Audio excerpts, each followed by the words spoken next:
RS brothers లో ఆషాఢం KG sale మళ్ళీ మొదలైంది. మరెన్నో క్రేజీ ఆఫర్స్ ఖైదీ చేయండి ఆర్ఎస్ బ్రదర్స్. మీరు ఇలా మోడలింగ్లో బిజీ అయిన సమయంలో చాలామంది ఇలా పిక్ చేసుకునేవాళ్ళు, కొంతమంది షూట్స్కి పంపించేవాళ్ళు, ఇంకొంతమందికి ఎక్కడ అవకాశాలు ఉంటే అక్కడ పంపించేవాళ్ళు. మీరు కూడా కలిసి ట్రావెల్ అయ్యేవాళ్ళు. అలా మీరు కలిసి ట్రావెల్ అయ్యే సమయంలో ఒక హీరో మీకు పరిచయం అయ్యారు, ఉదయ్ కిరణ్ గారు. సో అంటే ఉదయ్ కిరణ్ గారు అసలు జీరోగా ఉన్నప్పుడు మీకు తెలుసు అంటే యాజ్ మోడల్గా నేను నా ఏజెన్సీ నుంచి ఉదయ్ కిరణ్ ఫిల్మ్స్కి హీరోగా రాకముందు నాతో ఒక 2 యాడ్ ఫిల్మ్స్ చేశారనమాట. ఓకే. సో అప్పటి నుంచి నాకు పరిచయం. సో అంటే ఉదయ్ కిరణ్ హీరో కాకముందు మీకు తెలుసు. అవును. ఆయన లైఫ్ ఏమీ పూల పంపు కాదు, ఆయన కూడా చాలా కష్టాలు పడి వచ్చారు. Yeah. సో అంత కష్టాలు పడ్డ వ్యక్తికి లాస్ట్ రోజున, ఆయన చనిపోయే రోజున, ఆయన ఆల్రెడీ లైఫ్లో ఎంతో కొంతగా చాలా అచీవ్ చేశారు, చాలామంది ఫ్యాన్స్ని సంపాదించుకున్నారు. సూపర్ క్లాస్ హీరోగా, లవర్ బాయ్గా చాలా ఖ్యాతి దక్కించుకున్నారు, అందరికీ ఇష్టమైన హీరోగా ఉన్నారు. బట్ ఆ టైంలో కొన్ని ఫ్లాప్స్ వచ్చి ఉండొచ్చు. ఏమీ లేని రోజును చూసిన ఉదయ్ కిరణ్ కేవలం సినిమా అవకాశాలు లేకే చనిపోయారు అంటే మీరు నమ్ముతారా? సినిమా అవకాశాలు లేక చనిపోయారంటే నేను నమ్మను డెఫినెట్గా. Okay.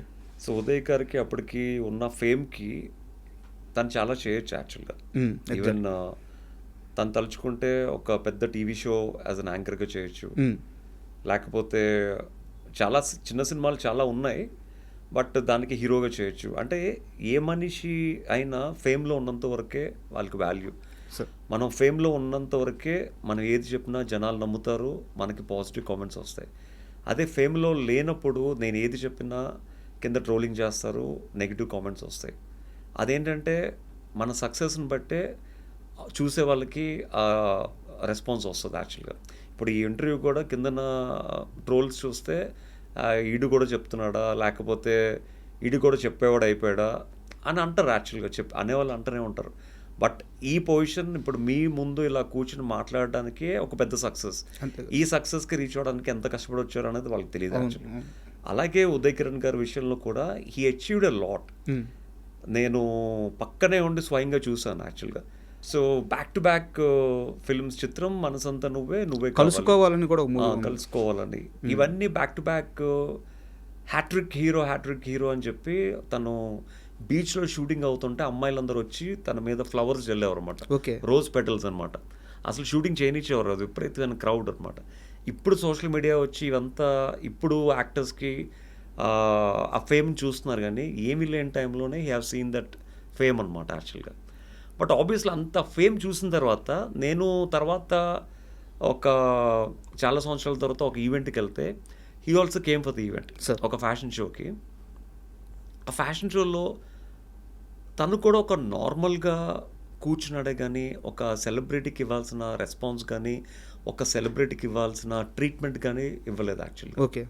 I have seen personally, just because of తను ఫేమ్లో లేడు అన్న ఒక ఉద్దేశంతో.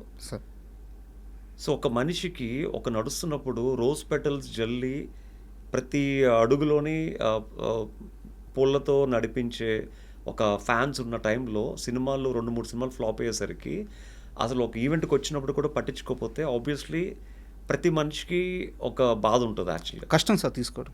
పక్కనే నిన్న కాక మొన్న వచ్చిన హీరోస్కి సెల్ఫీలు తీసుకుని అంత ఎస్టాబ్లిష్ అయిన ఉదయ్ గారితో సెల్ఫీలు తీసుకోపోతే ఆబ్వియస్లీ తను పక్కనే తీసుకుంటున్నప్పుడు తనకు బాధ కలుగుతుంది యాక్చువల్గా. సో ఆ బాధని చూశాను, ఆ హ్యాపీనెస్ని చూశాను యాక్చువల్గా. నేను ఎప్పుడైతే తను చనిపోయారన్న వార్త విన్నానో నాకు చాలా ఐ వాజ్ లైక్ షాక్డ్ అనమాట. వెంటనే నేను నిమ్స్ హాస్పిటల్కి వెళ్తే ఎవరిని అలౌ చేయట్లేదు. అసలు ఉదయ్ కిరణ్ని చూడడానికి ఎలాంటి స్టార్స్ రాలేదు. ఆ ఫ్యామిలీలో కూడా వాళ్ళ సిస్టర్ వాళ్ళ హస్బెండ్ ఒకతను ఉన్నాడనమాట, ఇంకెవరు లేరు అక్కడ. మేబీ ఆ కుటుంబంతో వాళ్ళ పేరెంట్స్తో వాళ్ళ ఫాదర్తో తనకేవో గొడవలు ఏవో అవుతున్నాయి అనుకుంటా, ఎవరు రాలేదు. అప్పుడు నేనే మార్చురీకి వెళ్ళి ఓపెన్ చేస్తే అప్పుడు ఉదయ్ కిరణ్ గారి బాడీని ఫస్ట్ చూసింది నేనే. అప్పటికే తన కళ్ళని దానం చేసి ప్లాస్టిక్ కళ్ళు పెట్టారు యాక్చువల్గా. సో తర్వాత నేను మళ్ళీ నిమ్స్ వాళ్ళతో డాక్టర్స్తో మాట్లాడి ఆ బాడీని ఇంటికి తీసుకువెళ్ళి తర్వాత అక్కడ నెక్స్ట్ డే మార్నింగ్ చాంబర్ దగ్గర తీసుకువెళ్ళి మొత్తం అప్పుడు ఆర్టిస్టులు అందరూ అప్పుడు వచ్చారు యాక్చువల్గా. ఓకే. సో అదంతా అప్పుడు మొత్తం త్రూఅవుట్ ఉదయ్ గారితో మొత్తం తన బాడీ కాలి ఆ యాష్ అయినంత వరకు ఆ లాస్ట్ వరకు నేను తనతోనే ఉన్నాను యాక్చువల్గా. ఆ బాడీ మొత్తం కాలినంత వరకు తనతోనే ఉన్నాను. చాలామంది కొంతమంది మధ్యలోనే వెళ్ళిపోయారు, కొంతమంది బాడీ ఇలా అంటించిన వెంటనే వెళ్ళిపోయారు actually. But I'm the one. Maybe ఇద్దరు ముగ్గురు కొంతమంది ఫ్యాన్స్ ఉన్నారనమాట. మొత్తం బాడీ అంతా కాలినంత వరకు, బాడీ బూడిదైనంత వరకు నేను ఉండి చూసి అప్పుడు నేను ఇంటికి వెళ్ళడం జరిగింది. అంటే ఇంకా ఒక ఫ్రెండ్కి అంతకన్నా మనం ఎక్కువ ఏమి ఇవ్వగలం యాక్చువల్గా. అంటే మీరు చెప్తుంటే అంటే ఇండస్ట్రీలో ఒక ఫేమ్ వచ్చిన తర్వాత అంతే, ఏదన్నా ఫేమ్లో ఉంటేనే మీకు గుర్తింపు, మీకు మర్యాద, మీకు మీ గురించి మంచిగా మాట్లాడతారు. అంటే ఒక బిగ్ బాస్ నుంచి బయటకు వచ్చినప్పుడు నా గురించి, నా ఇంటర్వ్యూస్ గురించి ట్రెండింగ్లో ఉన్నాం కాబట్టి ఒక ఇంటర్వ్యూ చేస్తే ఆ ఇంటర్వ్యూ ద్వారా కొన్ని వ్యూస్ వస్తాయి, ఛానల్ రేటింగ్ పెరుగుతుంది, ట్రెండింగ్లోకి వెళ్తుంది, డబ్బులు వస్తాయి ఉద్దేశంతో ఇంటర్వ్యూ చేసేవారు. అదే పాజిటివ్గా చేసిన ఇంటర్వ్యూని వీడి పాజిటివ్నెస్ అంతా జనాలు లాగేసుకున్నారు, ఇప్పుడు వీడు నెగిటివ్ చేస్తే మళ్ళీ కొన్ని రోజులు ట్రెండింగ్లో తీసుకెళ్ళొచ్చు అని చెప్పి మళ్ళీ నెగిటివ్ చేశారు. అవును. మళ్ళీ నెగిటివ్ చేసినప్పుడు మళ్ళీ వాళ్ళకి ట్రెండింగ్లోకి వెళ్ళాయి. అప్పుడు చాలామంది ఆర్టిస్టులు 30 years పృథ్వీ గారు కూడా నా గురించి నెగిటివ్గా మాట్లాడారు. బికాస్ ట్రెండింగ్లో ఉన్న ఒక పర్సన్ని పోక్ చేస్తే heal become more trending actually. So చాలామంది నా పేరు యూజ్ చేసుకుని they came in to trending అనమాట. సో అలాగా నన్ను రైట్ లెఫ్ట్ ఆడుకున్నారు యాక్చువల్గా.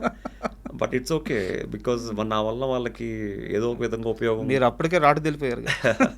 ఏదో ఒక విధంగా వాళ్ళకి ఉపయోగం పడుతుంది అని తెలిసిన తర్వాత ఇంకేమంటాం. సో ఫ్యామిలీస్ని మీడియా ముందుకు లాగారు, పిల్లలతో పాటు మీడియా ముందుకు వెళ్ళి మేమేంటో ప్రూవ్ చేసుకోవాల్సి వచ్చింది. ఇట్స్ ఓకే, ఇదంతా ఎందుకు, జస్ట్ బికాస్ ఆఫ్ ఒక మిడిల్ క్లాస్ పర్సన్. అదే మీరు రిచ్ పర్సన్ అయితే మీ జోలికి ఒక్కడు కూడా రాడు, మీ గురించి ఒక్కడు కూడా కామెంట్ పెట్టాడు. అది. అండ్ మీరు బిగ్ బాస్ నుంచి బయటకు వచ్చిన తర్వాత కొన్ని సినిమా ఆఫర్లు అయితే వచ్చినాయి మీరే హీరోగా. బట్ ఒక హీరో వాళ్ళందరితో కలిసి కూర్చొని మాట్లాడి వాళ్ళ మైండ్ సెట్ మార్చేసి మీకు సినిమా ఛాన్సులు రాకుండా కొన్నిటిని అడ్డుకున్నాడు అని చెప్పి ఒక టాక్ అయితే ఉంది. నిజమా? ఇంట్రెస్ట్ నిజమా అబద్ధం? నిజం అవ్వచ్చు. అంటే బేసిక్ ఏంటంటే ఆబ్వియస్లీ మనకు తెలిసి మనం ఏ తప్పు చేయలేదు. సో మనం ఉన్నది ప్రూవ్ చేసుకోవడానికి, జీవితంలో ఎప్పటికైనా ఏదో ఒకటి సక్సెస్ అవ్వడానికి, ఉన్న సక్సెస్ని లైఫ్ అంతా నిలబెట్టుకోవడానికి ఇండస్ట్రీకి వచ్చాం. ఇప్పుడు మన వెనకాల ఎవరు ఏం చేస్తున్నారు అన్నది మనకు తెలియనప్పుడు మనం వాళ్ళ గురించి మాట్లాడకూడదు యాక్చువల్గా. సో మేబీ చేసి ఉండొచ్చు. మీ దాకా వచ్చిందా? నా దాకా వచ్చిందంటే వచ్చిందని చెప్పాలి. But I don't take anyone's name అనమాట. Okay, but it's okay. ఇప్పుడు మనకి రాతున్నప్పుడు ఎవరైనా ఆ క్రేజ్ చూశారు, డౌన్ఫాల్ చూశారు, బట్ మళ్ళీ రైజ్ అవుతున్నారు. సో ఇక్కడెక్కడా కూడా మీరు ఎక్కడ చెల్లించలేదు, ఎక్కడా కూడా మీరు సెకండ్ థాట్ తీసుకోలేదు. సో ఎక్కడ ఎదగాలో అక్కడ ఎదుగుతూ పోయారు, ఎక్కడ కష్టపడాలో అక్కడ కష్టపడుతూ వచ్చారు.